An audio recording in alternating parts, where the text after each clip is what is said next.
Hi everybody, this is the guy shouting out from the Bronx once again. It is now, what time is it? It is now 4:39 in the morning, and as you guys can see, I'm starting to wind down a little bit. I'm not as animated as I was. I think the last few videos that I actually uploaded tonight, or last night, well no, this morning, I think that's about as, see, you caught me right, the lip smacking. I hate that. I don't like that, lip smacking. Let's get it out right now. Okay. No more lip smacking. No, but the last few videos that I uploaded, I was so animated. And like in this video, I want to make sure I'm having to prop this camera. I'm sorry. I'm having to prop this camera with one of my computer keys just to make sure that it, and mind you, it's still cutting off my head. I'm going to have to find a much better setup than this. It's okay. That looks good. No, I can see myself in the mirror right there. It's like a little bitty reflection. I can see myself a little bit, but mind you, I see myself in the reflection of the little lens thing just a little bit. But I'm going completely on hoping that hoping that I don't scare small children. Oh man, but I wanted to relate a situation to you guys that actually happened to me a few days ago. In all honesty, I was being myself as usual, just walking around, and just really, you would have to be with me, and go through my everyday life to really see how I live my life. What I like to do every day is that I love to walk every day. I don't jog because it's bad on my ankles, and I was a jogger a while ago. This was a number of years ago, and I got what's called shin splints. And shin splints are very painful to heal. And then of course I started to add heavy ornate jewelry to my locks, and jogging with with brass and gold hair weights is not a cool thing because when you jog, they'll just knock you in the head. So jogging is completely out. But what I do is that what I do then I walk around a lot, and I you know I love getting out. I love seeing people. I love being an inspiration to people visually. I love being an inspiration to people verbally. Just stopping by.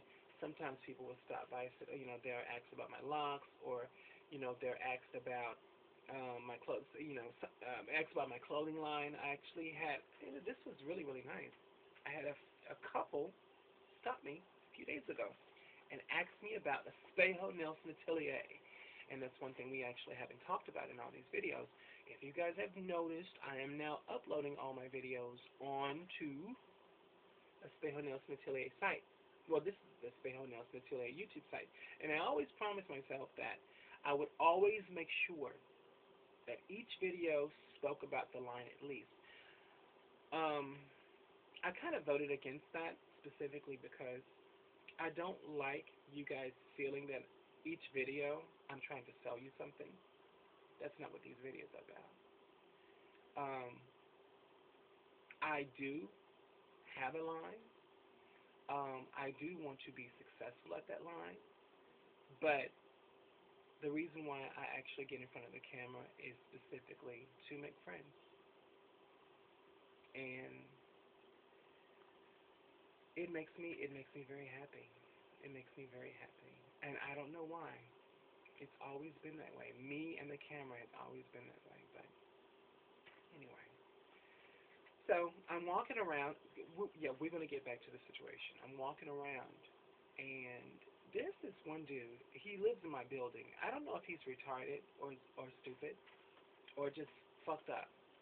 But every time I see him, he always has this little smirk. And I'm like, what the fuck is that about? But he called me on one of the mornings where I'm feeling quite fabulous, but I'm just not ready for no shit. You know what I'm saying? So I'm crossing the street, and he gave me this smirk, and I could have swore I heard the word faggot come out of his mouth. So I did something uncharacter, just really completely out of my character, and very, very aggressive. I ran up behind him and grabbed him by his neck, and I twirled him around, and I said, "What exactly did you just say to me?" If you guys don't understand, I've actually shown it, and I've said this in my old account. I'm not a small cookie. I am 6 foot, 185 pounds, and I'm pure muscle. So I'm not a small cookie. I am a big, big man. Not a big, big man, but I have a strong presence. And for him to have the audacity to actually try to disrespect me that way, I was to the point I'm like, you know what? You got some explaining to do, mister. So I walked behind his silly ass, and I'm like, what did you just say? I twisted that nigga around. What did you say? But I say all this to say, this is not just for people of my persuasion. This is for everyone. A lot of us have become victims to other people's transgressions, other people's judgments of who we are as individuals. My lifestyle, which I've never agreed with that term concerning my life, because being gay is not a style, such as like bell bottoms or bedazzled rhinestones on jeans. It's not a style. This is my life. To be honest with you, no one is ever, and I tell this to straight people all the time, no one is ever this brave to choose to be this way. Most gay men that I've talked to have some point in their life, if it was a choice, an articulate choice, they would have chosen to be straight. It's not easy being green in a world that's purple. It isn't. It just isn't. But many of us that are not in the closet, that are honest with ourselves, and that choose to live lives that are open and that are honest with those that we love, even with those that we don't even know. I'm not going to live my life as a lie, no matter who thinks what. I'm not going to do that because at the end of the day, I have to fully, I have to fully appreciate who I am as a person.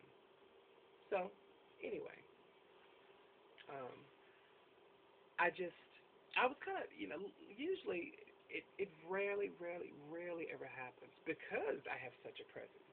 I mean, I live in the South Bronx, and if any of you know what the South Bronx, in fact, leave comments if you know about the South Bronx. And these niggas over here, they don't say nothing to me unless it's complimentary or it's they have ulterior motives, and you know what I mean. But it's not, yeah, you know what I mean. And I don't go for that either because I don't like shitting where I eat. No, I'm not, no. You're not going to be knocking on my house at 3 o'clock in the morning, knowing where I live at. No, I don't think so. And half these niggas have girlfriends too, and she going to be knocking on my door? No, no, no, no. Sorry. But anyway, I digress. I just want to make sure that you fully understand that if you're ever in a situation like that, I want you to defend yourself. You don't have to do what I did. I don't recommend that. Not unless you're big and strong and you can back yourself up. But don't let anyone intimidate you, and don't let anyone take away your thunder. Each and every one of you are special within your own right, and don't let anyone take that away from you. And if you have to defend yourself, then you do that. Because at the end of the day, I now look at it this way. At the end of the day, you could be saving his or her life. Because the next queen that they say that shit to may body them for real. You may be saving their life. But most of all, you're going to be strengthening yours. That could be for gay or straight. All of us who are fabulous, we all have haters. All of us. We all have to learn how to put them in their place. But in the same token, not only just putting them in their place, but how to make ourselves stronger. Keep that in mind. Anyway, I love you. Thanks for listening. Bye.